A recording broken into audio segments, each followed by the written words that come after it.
I'm not going to do any introduction. Taylor, please hit it. I'd like to share some things that I've learned about life while riding my bike in various countries around the world. Beyond the actual experiences, cycling for me is sort of meditation in motion. A lot of things pop up in my head. It's also going to be a bit of a travelogue. At very least, I hope you'll enjoy the pictures.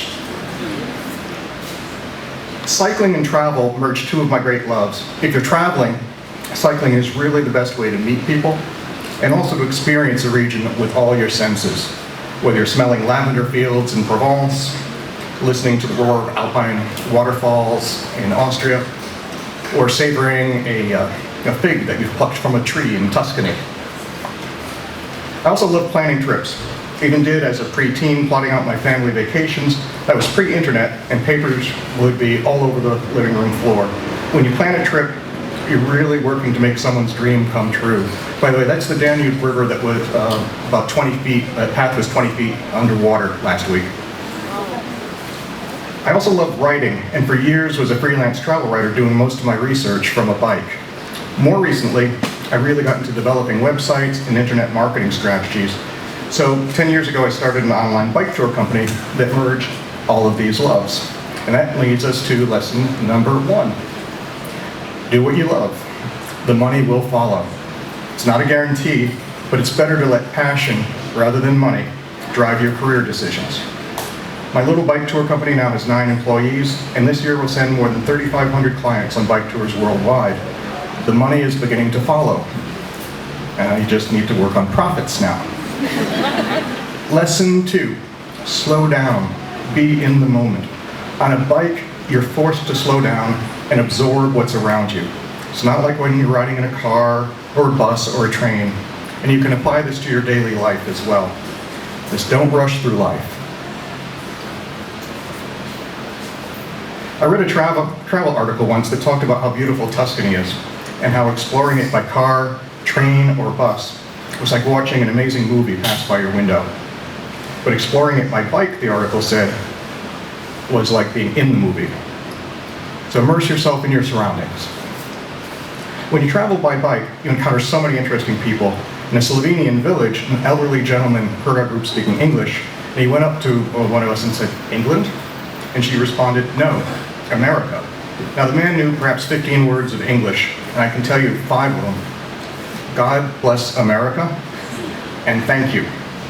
His daughter came over. She did speak English and explained that his village had been occupied by the Germans during World War II and liberated by the Americans. Everyone has a story. And by the way, if anyone knows Jessica Jolly at Yoga Landing, that's her mom, on Mary Lou on the right, probably on the left. And it's not exclusive to cycling, of course, but people are inherently kind and generous.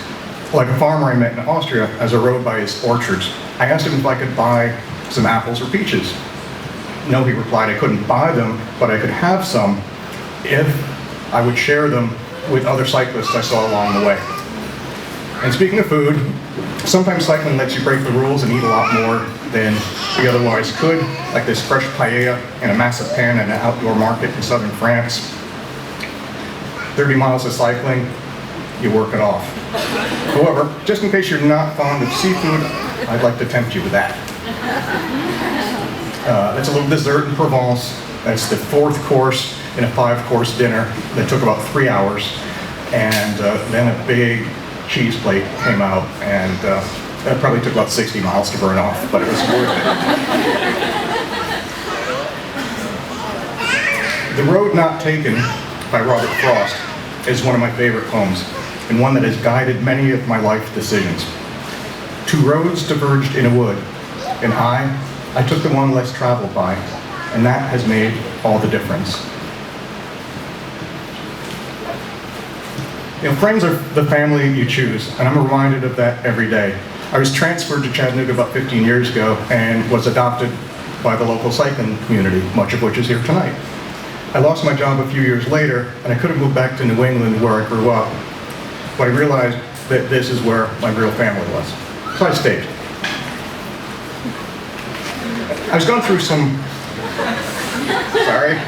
some tough times after a tough, bad bike crash, And a friend of mine gave me that advice. I'm not suicidal, don't worry, I'm fine. But I think of this, and it really helps on a bad day, puts things in perspective. No matter how bad things are, it's going to get better. Don't assume the rest of your life is defined by your life to date. And I'm going to use myself as an example. I had been overweight since I was 6 or 7, and really obese much of my adult life. And I thought that was the way my life was going to be. Those were just the cards that I was dealt. And then a caring friend during a bike ride, probably as I was cursing my way up a hill, gave me some very simple advice. He said, live the life you've imagined. 5 words that can really change your life. Just close your eyes and envision the life you wish you could have. Just not while riding a bike. And one reason I hadn't made changes in my life was fear, primarily related to exercise. Good setting for that. Fear of being the last to finish, of holding people up, of people making fun of me, fear of pain. So I had to go beyond my comfort zone, even my fear of being seen in public in spandex. Yeah. So, shortly after my 50th birthday, I started walking, then running. I did a 5K, a 10K, half marathon, 4 other marathons. I started beefing up my cycling, my swimming. That led to triathlons, a half Ironman. I lost 35 pounds, and I wore spandex without fear.